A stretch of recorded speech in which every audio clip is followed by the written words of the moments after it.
Welcome to the UFOcast. My name's Michael. And I'm Luke. And we are working our way through the entirety of Jerry Anderson's Uberwork UFO. One series, 26 episodes, 26 podcasts, probably more, us just rambling. Yep, it's a lot of fun. Yep. And as we record, Michael, I believe our first episode has just gone out. So while we're kind of 3 episodes down the line, everybody else out there is listening to Identified. And we hope that they enjoy it. And by everyone, we mean some people. Some people, yeah. Indeed. Anybody who counts. Anybody who's anybody to be fair, is listening to our show. People might have gone back and downloaded them all. So this could be literally hundreds of thousands of people. Or perhaps 2. Well, I mean, we don't know how long the internet will last or how long the human race will last. It could be that you're listening to this podcast from millions of years in the future, finding out what people used to do in 2017. And we are a representative sample of that. Right. We are going to waffle, but they probably would prefer if we waffled about the actual episode. So this time, we're talking about what we're going to call episode 4, which is Exposed. Yeah. Now, this is the one that kind of introduces one of our future main characters of UFO. This is the one that answers that question, who's that face in the title sequence that you've been watching for the last 3 weeks and haven't a clue who it is? Yeah, that's one of the issues with title sequences all around, really, isn't it? Especially ones of this time. You're sort of sitting there going, well, he must be important. Which is, you know, if you are paying attention, a bit of a giveaway, because the actual plot of the story involves him and you're not quite sure where it's going. But if you've watched the opening credits and you see that he's, you know, in uniform, you've got a pretty good idea where it's going. But that's because it's us. We've watched this we're watching it on DVD. We're not watching it like every Saturday evening or whenever your local ITV area decided to put it on. Yes. And then, you know, you'll only have seen the opening credits, 4 times? Yep. And they're very fast. For the time, they're ridiculously fast. Oh, yes. I mean, the shot of him is frames long.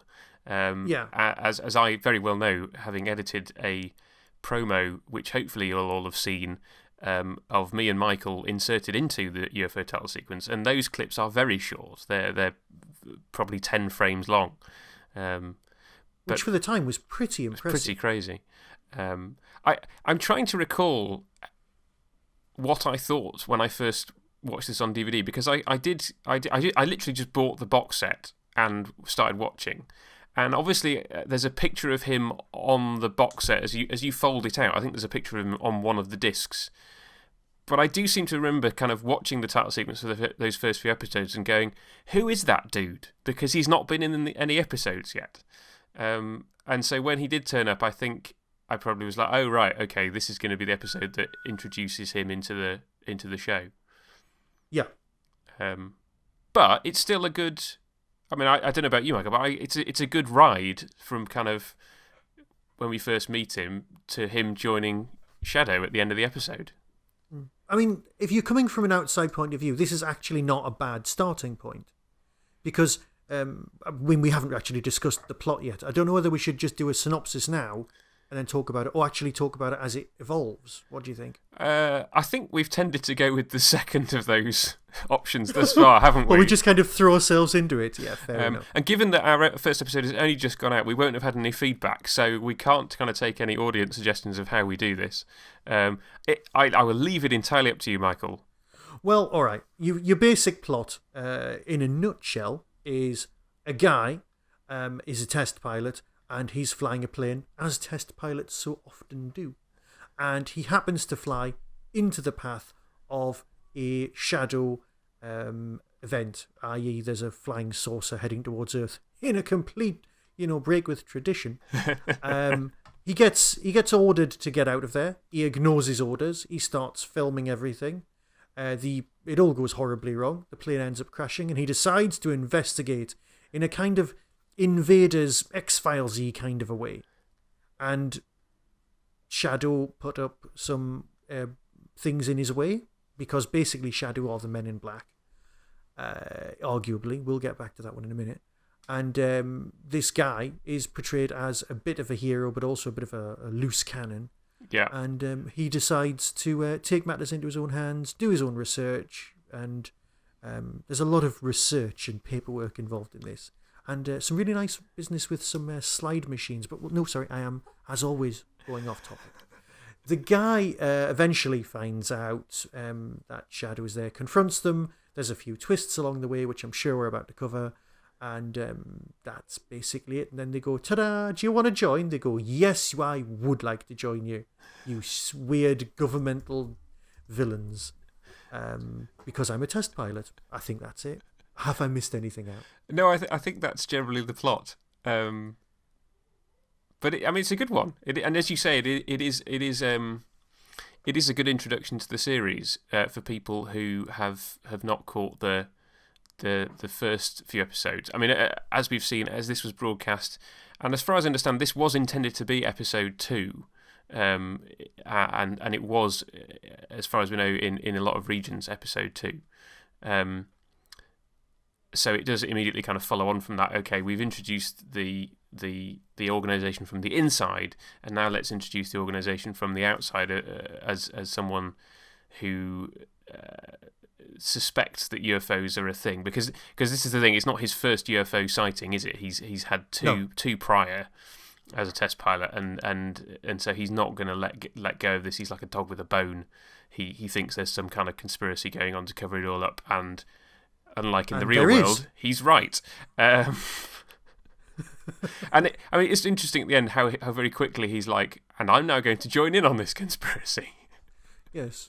Well, there's the what was it when we were at university? When I was at university, we used to do one of the media studies sections. They discussed something called a punctum, which was a precise moment in a narrative that helps to define the entire narrative. And in this moment is when he's talking to, and I'm going to spoil this for later, he's talking to Morgan Le Fay. No, he's not. He's talking to the person who is the co-pilot's sister. Well, or the person who's... So I'm not clear about this. Yes. So she has a name, and when she's introduced at the end as a shadow operative, she still has the same name, but she's clearly pretending to be the co-pilot's sister, right? She's not actually the co-pilot's sister. Yeah. But and it's also Sarah Kingdom, but we'll get back to that because that's my Doctor Who reference. But she's in it. She's a brilliant actress. She's always good in everything. Yep. But my view is that the guy died with no family, the other test pilot. Yeah. Possibly to provide his whole character with motivation. He has no family. He takes life into his own hands, and that's why he ended up dead. That was my headcanon on this, right? Right. So clearly he's worked with this guy not a lot, otherwise he might have had a conversation about his family with some bloke. I mean, somebody you've worked with, do you know if they've got family or not? I don't know. You kind of might suspect something, but she turns up going, hello, I'm somebody who used to work with sister who he's never mentioned, but we'll chance our arm with that one. Yeah. And I'm going to help you investigate, possibly. That's kind of where that's going on. Yes. But this precise moment is when he explains to us, the audience, as well as to the sister, what would happen to the world if we all found out there really were UFOs and aliens. And for me, that's been an ongoing theme of loads of narratives and something that I actually think about quite a lot. Yes, it's interesting. That does seem to be the default position of a lot of these kind of shows, is that if aliens do exist and are visiting Earth, then the authorities would want to cover that up. That seems to be the I mean, it's Torchwood, like you said, it's X-Files. There's so many shows on which that premise is part of it. And what do you think, Michael? Do you think that's actually true? Well, I refer, my learned colleague, to the episode of Star Trek Next Generation, whose title I don't know, where the aliens in question are Riker and the Enterprise crew visiting another world with our current level of technology. So it's an alien world, but they've got a sort of 1980s level of tech. And the aliens, the Roswell aliens, are Riker who ends up, he's about to be alien autopsied. They've done an inverse. And there's a line near the end of that episode where they say, well, I'm just going to tell everyone that there's aliens out there. And they'll go, no one will believe you. And he goes, no, but what you could do is you could become a writer and start slipping it into popular culture so everyone's ready to believe that there's aliens when it finally turns up. Yeah. And a tiny part of me goes, that's why there's so much cool sci-fi. Yeah. There is a conspiracy to make us all go, yeah, we've all known about aliens for years. Of course they're out there. Yeah. And then they'll go, yeah, actually we were. Yeah. There is a tiny part of me that wants to believe that. Yeah. Wanting to believe, that's a whole dangerous area as well. Yeah. Because wanting to believe doesn't mean something's real. Yep. Yeah, because I also believe in physics and distances and things. Yes. Yeah. Yeah. No, so, I don't know do you recall Crusade, the Babylon 5 spin-off? Who do you think you're talking to? Of course I do. And there's an episode of that where there's a similar scenario in that they basically shoot it as a film noir, and there's these two aliens who are convinced that humans have visited their planet, and it's basically a whole government conspiracy to control the population. Yeah. And then Gideon at the end is like, well, I don't like this manipulation, so I'm going to send a broadcast to the entire planet so they can all hear what their government has been doing, and that humans are actually real, but that their government has been pretending to be humans for their own ends. It's brilliant. Right. That was such an underrated series. It was. But we have digressed so far. I know. We've gone to Babylon 5 spin-off. We haven't even digressed to Babylon 5. Yep. We've gone past that and ended up in a place that's never repeated. Yeah. So Paul Foster, yes. What do we think of him? Because we now know that he's going to be a main character in the show. I think he's in all the rest of the episodes pretty much. So the main cast is now complete. He's the Gwen. What do we think? Well, he is the Gwen. He's the person that we're meant to latch on to. He's the one asking the questions that the audience are asking, but of course he's a bit exciting and forthright. He's a bit of an action person, which you don't usually kind of get that as the person you're meant to identify with. But this is late 60s, early 70s TV drama, and perhaps you are. You know, this is the same time as The Persuaders and Department S and all that kind of thing with Jason King. So you've got to have someone, apparently, that you can relate to. And in this world, it's going to be heterosexual, good-looking bloke, because that's kind of the world we're in. So he's all right. He's a bit of a pain. The loose cannon aspect's a bit of a pain, but the narrative kind of demands it. Yep. I mean, you know, he's willing to break in to prove his point. Yeah. He's going to prove his point no matter what it takes. Yeah. And he's not going, which is apparently the characterizations of a good shadow operative, someone willing to ignore rules, which is weird if you look at Ed. Bishop's character, who just wants everyone to do what he says all the time. Yes, unless of course his son's in danger, when he just ignores people. But we'll come back to that one another time. No, you're right. It is interesting that the behaviour he displays in this episode is supposed to be his training to become a shadow operative. I mean, the fact that he hasn't been trained on any shadow equipment is a bit crazy. But you're right. But he's a test pilot and can adapt. He can adapt. He'll be able to fly a moonmobile and all that kind of stuff. Oh, by this time next week, I'm completely sure. Completely sure. But yes, I think it is slightly odd that he's then expected to come under Straker's command. And as we've already seen from the last few episodes, Straker is a very kind of straight down the line, by the book, follow what the computer says. And you can't really see Foster fitting into that mould, very much in the same way that Freeman doesn't. Maybe it's that kind of chalk and cheese thing that they're aiming for. I mean, yeah, but also he fits into that fairly stereotypical maverick cop kind of does his way kind of character that you see time and time again in other shows. Yep. So he's not exactly a cipher because there's not a lot of characters out there who believe in flying saucers. I mean, looking at his flat, he's got practically every book that was available on flying saucers in his little spinny bookcase. Yes. So that when he gets punched and it spins around, they all fly everywhere. it's practically product placement. I recognise at least 3 of those books from Wallsend Public Library.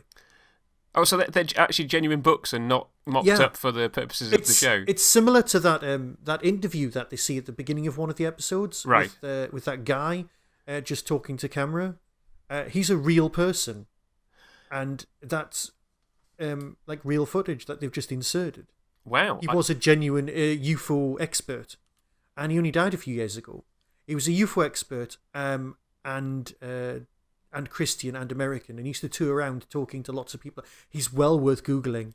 It's a very odd description. If they've created these fake pages to put us off the scent, somebody at a SHADO convention or something like that, and he's not real, well done them, because I fell for it completely. But there was so many references, it looked real. Okay. I will have to look him up. When you type in about him, because it says in the titles as himself. But yeah, there are a lot of... Because apparently UFOs were huge news. It was like barely a month would go by without them being in the news. It was as if the world was ready for the revelation of aliens, and then they just didn't have the actual delivery to go, yeah, they're aliens. Yeah, everyone was ready for it. It just didn't happen. So yes, I'm not completely sure where I stand, because if you talk to people that I know, they'd just go, yeah, aliens, smashing. It just makes things slightly more complicated. But there'll be a load of people going, brilliant, the aliens have turned up. They can save us from ourselves. If you're that way inclined and think bad things about the human race. But in what way would that saving take? You know, do we need a cull, like is in the X-Files? Do we need less people? Yeah. Or do we need to be controlled more, as in a different series of the X-Files? Or that kind of thing? Or do the aliens just turn up and give us huge piles of free energy, which would destroy the economies of the world and things like that? So, and also, and this is something that I've written about in my own time, say the aliens turn up and they've got their own religions. Does that just confuse matters so much more? Because they might have evolved enough to have spaceships and things, but we're not going to have the same evolutionary pattern and social patterns on another world as ours. So they may have a completely different set of faith and, well, they'll definitely have a different set of moral codings. So, I mean, we managed to manage that, and we're all the same race. We're all human beings. So, literally, Lord knows what's going on there. So would they have evolved to a point where they just don't have any form of religion at all? And I'm differentiating between religion and faith here just to keep everyone happy, but you know what I mean? Yep. And there's some people, and I'm just saying this off the top of my head, there may be some people in America who might take it quite badly and react in exactly the way that Paul is implying people would do. They'd all go mental. Yes. And there are some other people who just not. I mean, you know, It's always so, yeah. I guess it's always really puzzled me that attitude, and it was in an early episode of Tortured, wasn't it, where Gwen talked to this dude who had lost his faith once he'd discovered aliens existed because they weren't compatible with his existing theology. Yeah, and I guess it's a hangover from the theology of earlier times before we discovered that the Earth wasn't the centre of the solar system, let alone the universe. There was this idea that we were somehow a special part of or possibly the pinnacle of God's creation. And I don't think there's any, well, as a Christian, I don't think there's any biblical warrant for that. And so I'm always slightly startled by people who think that's a central tenet of the faith. And so, and like you say, if aliens came along and had their own religions, like when we already mentioned Babylon 5, that's a really big theme of that show. I mean, yes, there would be conversations to have and theology to work out, but it wouldn't be a defeater for anything. It would just be, the universe is even more amazing than we previously knew. I don't think it would confirm atheism or theism one way or the other. UFO as a show is not interested in any of those things because, like so many TV shows, the aliens are just the out-and-out bad guys, pretty much. We'll have a bit more on that next week. Yes. but it is an interesting thing nonetheless, and Foster does rightly bring it up as a reason for Shadow to exist. So I'm sure we'll talk about that in much more depth. But basically, your plot is that no one else in the world has realised that Straker is ex-military. Now, right, let's picture the real world for a minute. You've got a lot of people who were in the war, who then went on to be in TV. I mean, let's face it, there are time and time again people talking about, this production manager on Doctor Who, he ran the unit like he was still in the army, right? Yeah. Absolutely no problems with that. People just go, yeah, that's fair enough, right? But Straker's trying to keep it a secret that, well, it apparently is a bit of a secret, that he was in the military. And that here's a newspaper cutting of you in uniform. Ooh, what, people can't just have another career? And also, is this possibly, I don't know, Lou Grade or maybe it's Jerry Anderson's secret, big secret, that this is actually much more of a documentary? He was a producer, like Straker is supposed to be of the studio, and secretly he was running an Earth Defence Force thing. And if anybody asked any questions, he'd just, oh no, that's just a design for a model. So is it wish fulfillment by Anderson, or was Jerry Anderson actually secretly running an organisation? Because Straker, I don't know why he's down as his secret organisation cover. It's a film studio. How much attention is that going to attract? I just don't get it. I think from a fictional point of view, it does make very little sense. From a production point of view, obviously it makes a huge amount of sense because that is absolute filming genius, it at to be a honest. film studio. Yeah. And this is one of the things that I really love about UFO, is that you get some insights into the filmmaking process through the fact that the show is set in a film studio. And this was that first example of, that's how you do bullet holes in a wall on a film set. Yeah. And it's sort of this kind of this meta level of going, so that's how all bullets are done in a TV show, but we're actually deliberately saying that that's how these particular bullets have been done in this TV show because they are fake. Yeah, with his sonic gun, his gun thing.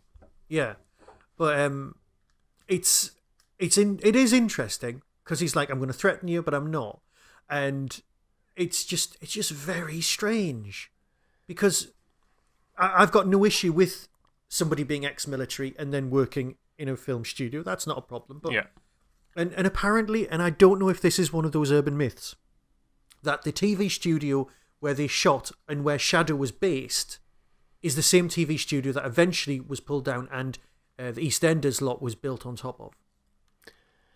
I had not heard that. The exteriors of EastEnders are actually part of Shadow Base, which is a whole meta level, especially if you want to do dimensions in time. which we're not going to do.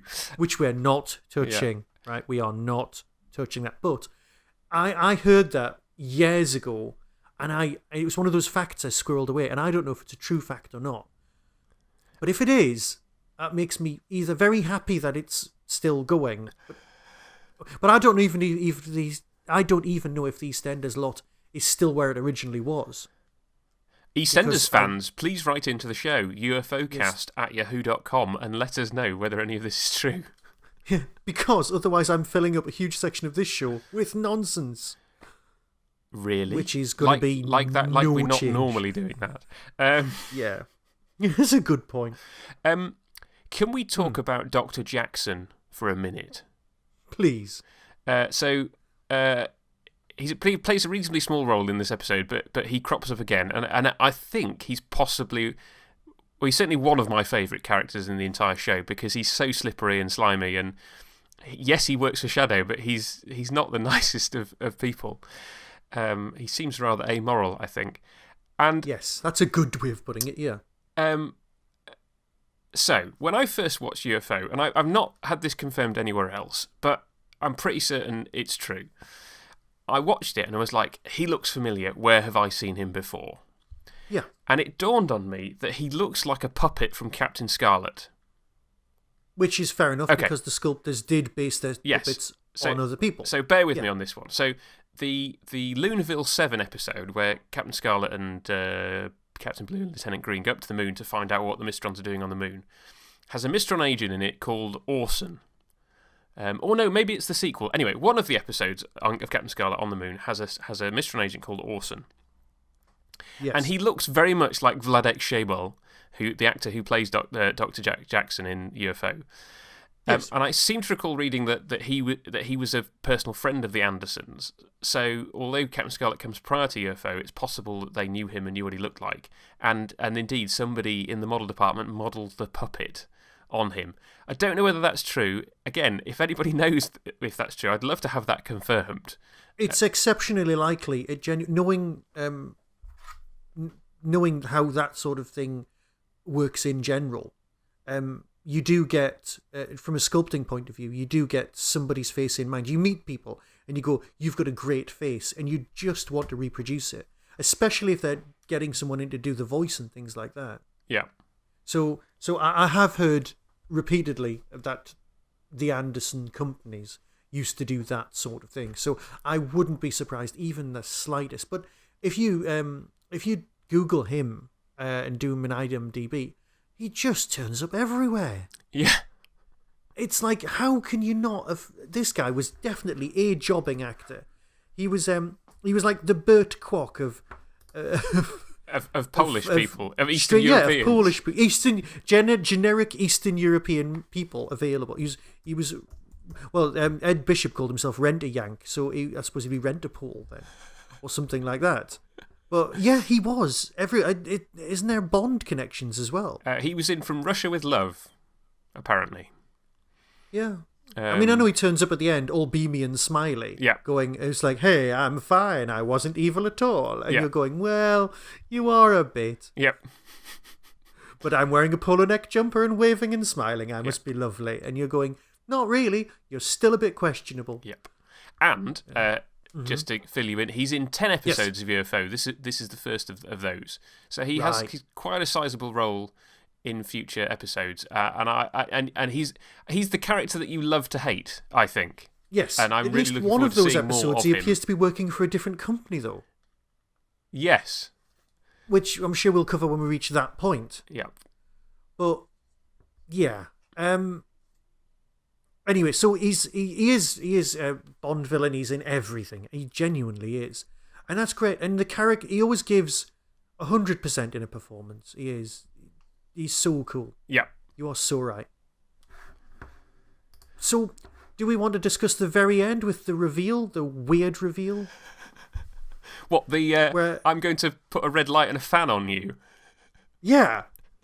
Yeah, I'm going to put a red light on a fan on you. I'll drag you around my studio while we talk about aliens. And then eventually I'll go, oh, go on then. I'll show you the truth. Come into my office. I'll talk into my cigarette box. Weird. Yeah. And then it all goes a bit Thunderbirds and they go underground. Yeah. Why they haven't got an ordinary lift is beyond yeah. me. Does everyone else go to work through his office as well? Or is there a back door? Oh, no, there is. There is, because in the episode Court Martial, he just runs out an ordinary fire exit. Yep. So obviously Ed's the only person who gets to travel in the cushy office lift. We see Alec Freeman go in the first episode as well. So it's possibly kind of top Shadow personnel get to go in the producer's office, and everybody else has to go in the back door, or possibly sleeps down there permanently. Yeah. Because Aishia, the female operative, the one who actually gets the occasional line, she always seems to be there. I'm like, does she ever go off duty? Well, she's only got the one name, so yeah. Well, what's going on there? And that's the actress only has one name. Perhaps they just need to look after her and keep her there. The actress has one name, and that's the name of her character too, right? I'm pretty sure, yeah. I will check in the end credits when it comes up, but I was watching it going, no, that's in the wrong place. Why is that the actress's name? And then I thought, oh, perhaps she's an international supermodel, or she's a singer or something that I was unaware of. Yeah. I'll tell you what I did really get annoyed at is like they've made him a little membership card. Yes. It's like here's your Shadow ID. What? It's like, for a start, you have to like pose for those, and you just give. Oh yeah, we thought you'd signed up anyway. Here's your ID. Here's your When ID. did you start last week? Right? Can we talk about the pension and the wage structure? And oh no, I'm just going to smile and walk out of the room. Yeah. No, that's not how job interviews are supposed to go. At the very end, they say, "Have you got any questions for us?" Well, yeah. When did the aliens arrive? Yeah. How long have they been here? What exactly do you know? No, I'll just do a sly grin to camera and walk off because I'm going to undergo some rigorous training. Yeah. Which clearly not everyone in Shadow has done. No. Because there's a lot of different body shapes in there. That's true. I've fast forwarded to the end credits now, and I don't think that person is listed yet. Yes, she's just called Shadow Operative. Shadow Operative. Yes. There we go. So that's nice. Talking of Shadow Operatives, can we talk about the mysterious cloning of Joan Harrington? We can talk about anything you want. Please. Did you fill notice me in this? some more. Well, which one's Joan? So I probably didn't. So which one's Joan? Because I am indeed Joe Public. In the first 3 episodes on Moonbase, you've got Lieutenant Ellis, who sits in the middle. And then you've got Dolores Mantes' character, who's called Nina. Yes, she's on the left. And then you've got Joan Harrington, who sits on the right. Okay? Yep. You're picturing the setup in Moonbase, right? I certainly am, all with their lovely purple wigs. Yes. And in this episode, Lieutenant Ellis isn't there. And Nina is sitting in the middle. And Joan is on both the right and the left. Excellent. And there is not enough time for her to have run from one side to the other in the way that the scene is edited. So you're like, hang on, you've just used 2 different camera angles of the same person sitting on opposite sides of the room, which I thought was quite amusing. And they didn't do something weird with crossing the line then? No, I'm pretty well. So unless the one shot was flipped. I'd have to go back and watch it and see if she's actually sitting at a genuinely different console. But you know what? It appeared to me. I am so going to rewind this episode and watch this while we chat. I so am doing that now. You can tell me if that's what's happened. I am. I'm rewinding far too slowly. At the moment, the guy's breaking into his office backwards, which is the best stealthy technique I've ever seen. Yes. Can we talk about the spinning bookcase moment? We can. Because we can. It's absolutely hilarious. So, it's gloriously shot. It is. This is the thing. What's your issue? Is it the heavies? No. Yes, the heavies are comical because you've got the guy with the pudding basin haircut and the moustache and the dark glasses. Which is pretty bad, yeah. Yes. He's just ridiculously comical. No, I mean I enjoyed it visually because you've got the setup where you go. We've got a chap with a slide projector, and it's on this spinning thing. So clearly they're going to spin it round. So we have all these interesting light things going on, whilst they duff him up and pull his apartment apart. This is shadow sanctioned bullying. As well, the fact that this is part of his training. It's like, can we beat him up? Is that going to put him off? No. Okay, well, he's clearly the kind of person we want to work for us. You see, it's a lot more Torchwoody. That is the sort of nonsense that the maverick Captain Jack would sanction. Yes. It would just be ridiculous. Right, I've gone all the way back to the beginning. I'm almost at Moonbase. But yeah, so there's this bullying going on. And... Yeah.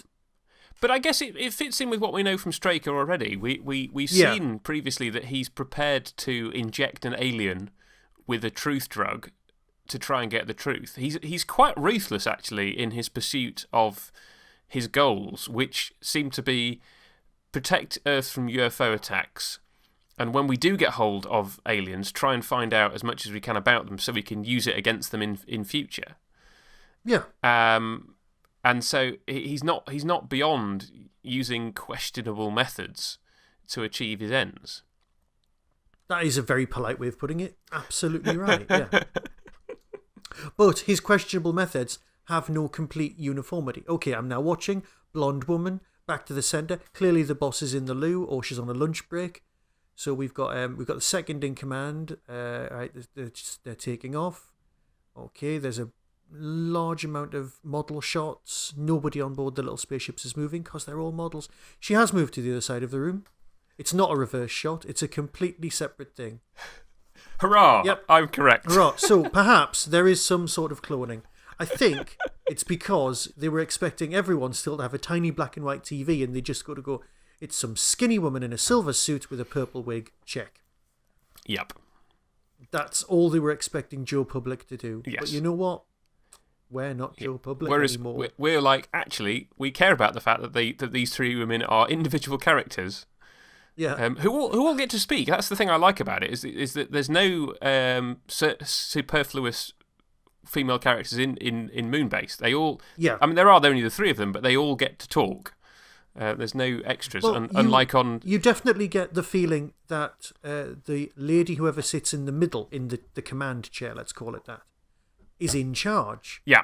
And when you discover that somebody else might be in charge of Moonbase, not giving away any spoilers, you go, oh, I thought it was an all-female operation. I thought that was like part of... They discovered something about women in space, and that's why they were in charge. I don't know, because that's possibly the direction they were going in. Yeah. I'm not quite sure, but they perhaps did.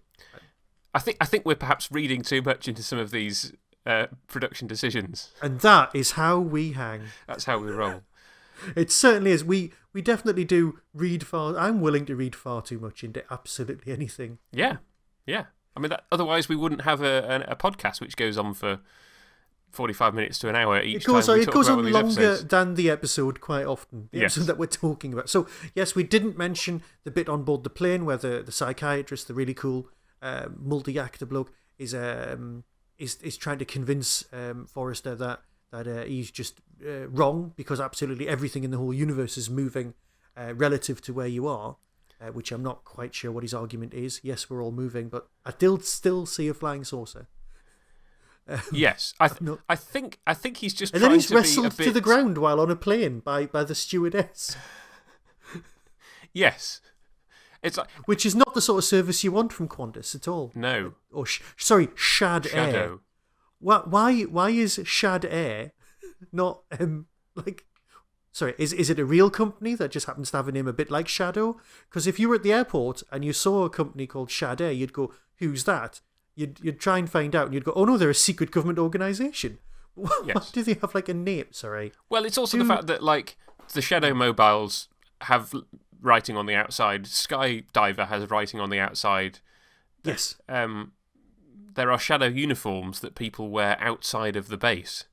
There's enough. Yeah, that's true. There's enough going on to kind of give it away that there's this secret organisation, but people somehow don't cotton on. It's actually worse than when that episode of, I think it was series 2 of Torchwood, the first couple of minutes where the woman at the lights goes, bloody Torchwood. And you're like, well, people would talk about SHADO like this because they're all walking around in the uniforms with the company name emblazoned on the side. Yes. You are so right. So I hadn't even got that far. But I that's just, I mean, it's just part of... It is. Telling it's a part TV of the story. narrative. I don't think it's a problem. It's just one of those it things does where lean... when you overanalyze what the actual TV universe, there's always going to be inconsistencies. Right. Here's my counter argument to that. Right. This is Jerry Anderson's company's first apparently grown-up TV show. Yeah. And it's aimed at adults. As it goes on, it's quite clearly aimed at adults. Yeah. There are episodes which you have to be, right? And we get that. But if, as a viewer, you'd been used to watching the other Anderson products, you'd get on. This is definitely a crossover point for his evolution, because you've got the Thunderbirds mindset of... But that's actually a better secret organisation, because they really go out of their way to be secretive.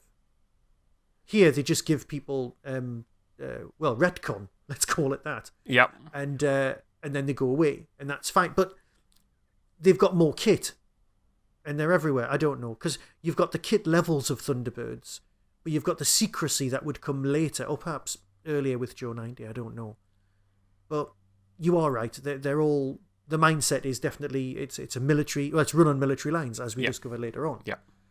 Yeah. So I suppose that's kind of right. And people will just assume, oh, it's just another military submarine, or it's just somebody else from the military. Yeah. And we I don't do know find what out point I later was in the making, but series you're that this is a body that is funded by several governments. Yeah, it's implied that it's the United Nations Yeah. because you've got that exterior shot of the United Nations with something very odd in the river next to the... If you look closely at that shot, there's something very strange moving along the river. Okay. Well, we'll come to that in a later episode. Yes. So yeah, it's almost a United Nations effort. Yes. Like UNIT. Like UNIT, yes. It's UNIT with kit. Yep. Yeah. Well, it just is. Yeah. There's nothing else you can say beyond that. Yep. So, we've dealt with what happens. We've dealt with that, whether he's right or not about what would happen about flying saucers being introduced. The thing is, these aliens are apparently here to steal our bodies. Yes. And at the moment in the narrative, that is what we're supposed to believe. Yeah. Whether that changes or not, I can categorically say I don't know because I've not seen all of the episodes yet. I've got a feeling it won't change because the episodes weren't shown in order everywhere. But that's just how I'm leaning. Yeah. I literally don't know. Okay. Because, I don't know. Don't spoil it. I'm not going to spoil it. I'm not going to spoil it. Good. I mean, I suppose it's interesting that actually, beyond the initial UFO incident, that's it for the UFOs, because the story is, as we've said, this investigation into what happens, and it becomes this detective story. And next week we'll get the aliens back again doing some more stuff. But for now, this was a very kind of Shadow Earth centric episode. Yeah, there's not a lot of UFO in UFO. Yeah. But I suppose that's the thing. It's like, let's all discuss the monster rather than have him have him turn up.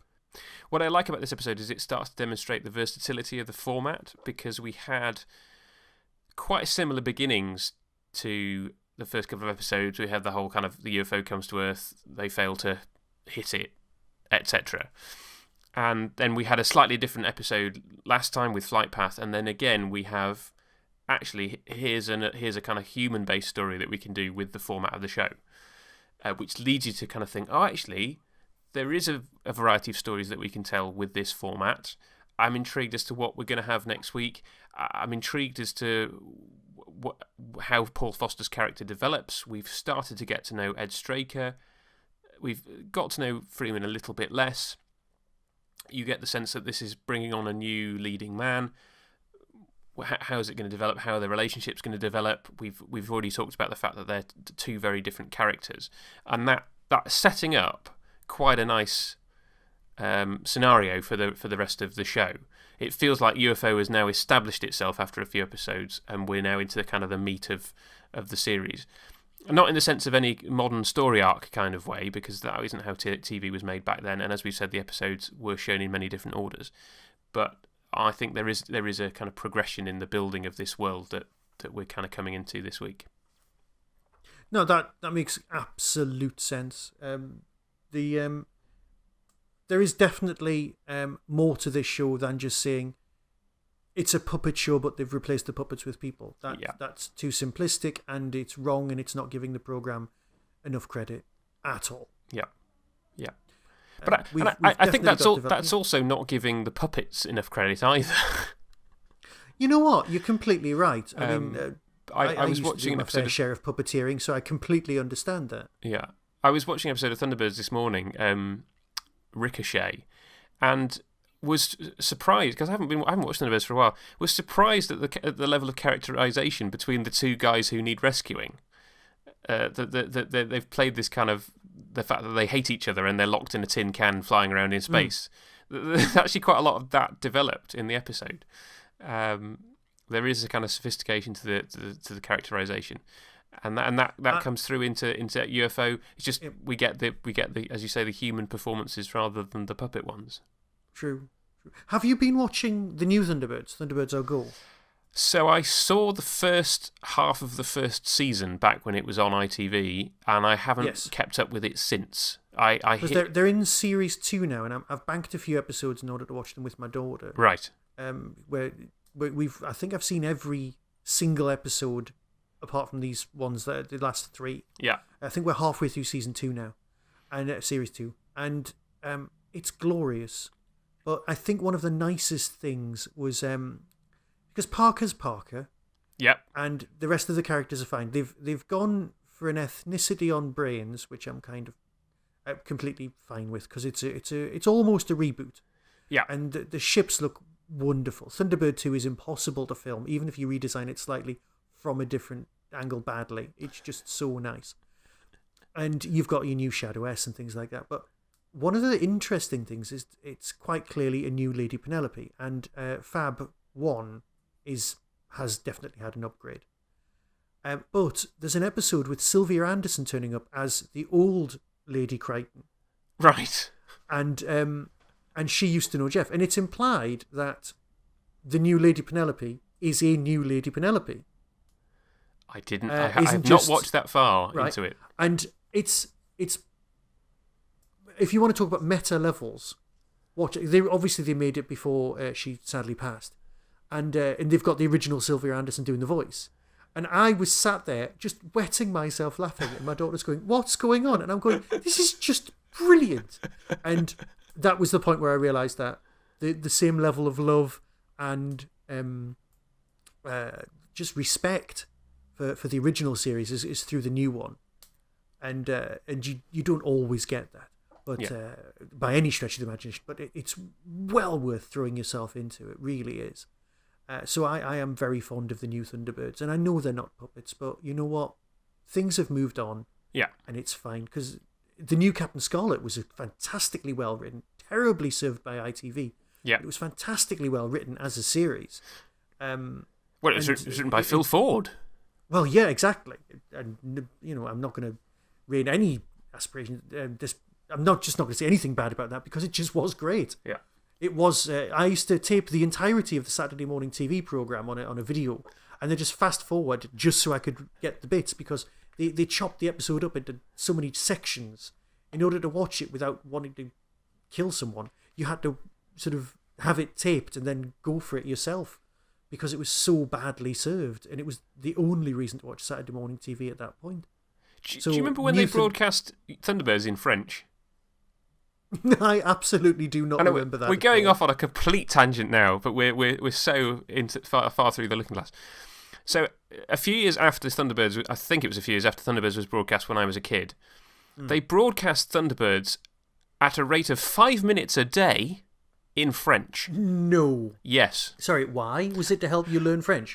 Presumably, yes. And I only caught it like once or twice, and there were these little 5 minutes. So it must have taken like 10 days to broadcast an episode. Yeah. A small question: was there any prescription medication involved at all?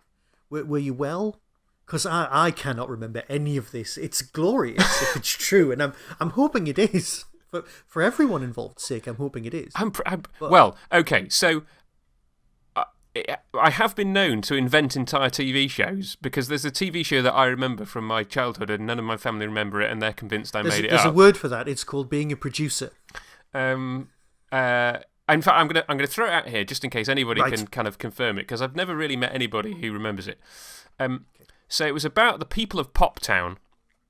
Yep. And it was this kind of like wooden diorama, probably, I don't know, 20 feet across maybe, and the presenter would stand behind it and move the characters around and tell the story, right?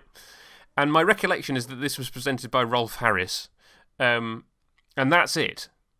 That's all I remember. And whether it was part of a larger Saturday morning thing or an afternoon thing, I don't know. And you're feeling better than to Google it. Well, so before all the allegations about him and the truth of how horrible a person he was came out, I emailed his website and said, "Can you confirm whether this was a thing that Rolf Harris did back in the 80s?" And strangely enough, I didn't get a reply. Any email with that as a title heading might have been ignored. Yes, so it's no, I'm pretty certain. In fact, I can ask my family. Do you remember when Thunderbirds was broadcast in French? And I'm sure they will tell me that yes, they remember that. Without question. And any listeners would like to confirm, email UFOcast at yahoo.com. Can tell me if they also remember the 5-minute snippets of Thunderbirds broadcast in French. Oh, we have rambled. We have. Do you want to do the bit that we have in every episode, where we see if we know any of the actors from anything else. Yes, well, you've already mentioned one of them, but we'll get to her because we're going to start with Anderson Watch. Right. So, who was in this episode from previous... Zimmerman. Matt Zimmerman. Matt Zimmerman, yes. Who was Matt Zimmerman? Apparently, according to this, he was with Jim Wade. And who was he in previous Anderson shows? I don't know, but I know the name. So, he was... I do know the name, yeah. He was Alan Tracy in Thunderbirds. Of course he was. However, and Yes. it's we're going to have a slot, actually, because we've had this several times now. It's Dub of the Week. Ooh. Because I remember Needs a when theme tune. I first watched this, and I was like, I don't remember hearing Matt Zimmerman's voice. And then I went back and was like, that's not Matt Zimmerman's voice. And again, I'm pretty sure he's being dubbed by Jeremy Wilkin, who played Virgil, and who turns up as a skydiver operative in UFO. And my suspicion is that what happened with this was that on the days where it came to do the dubbing of stuff, if they needed to redub an actor who'd had a small bit part and who wasn't then available, they were like, well, who have we got around? Oh, we've got Jeremy. Well, Jeremy does lots of voices for us, so we'll just get him to dub this small bit part. So yeah, because I've got a memory, and it might be cheating. What you do is you pay somebody at the time. This obviously was affected by the unions.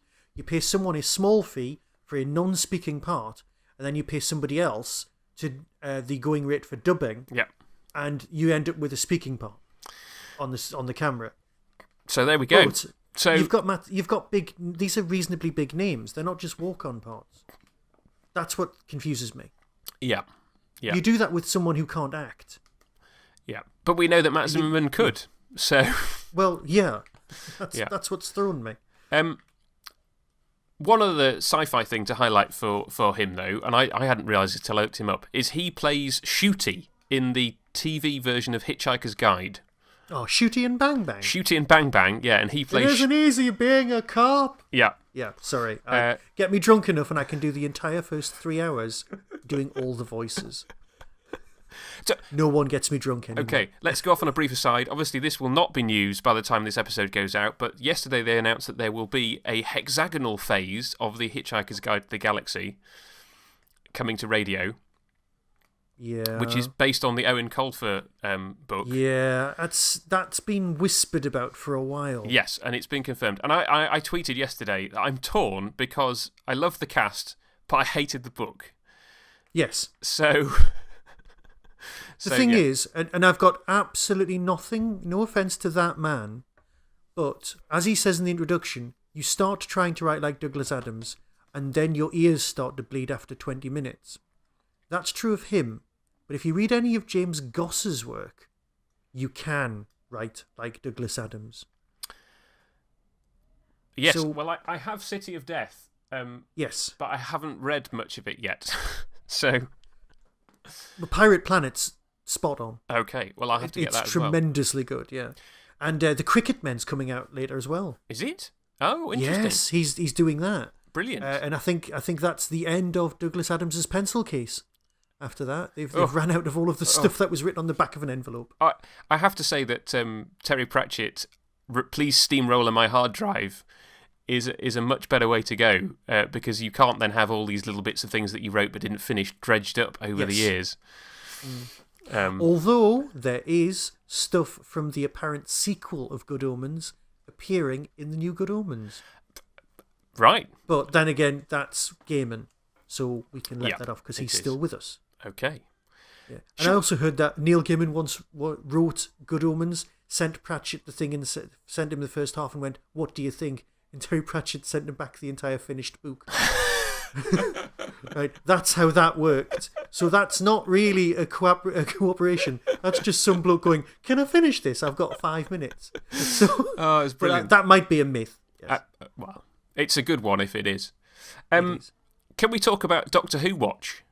We can. And you've already mentioned her, so I will let you take the lead on this one with the first person that we have from Doctor Who.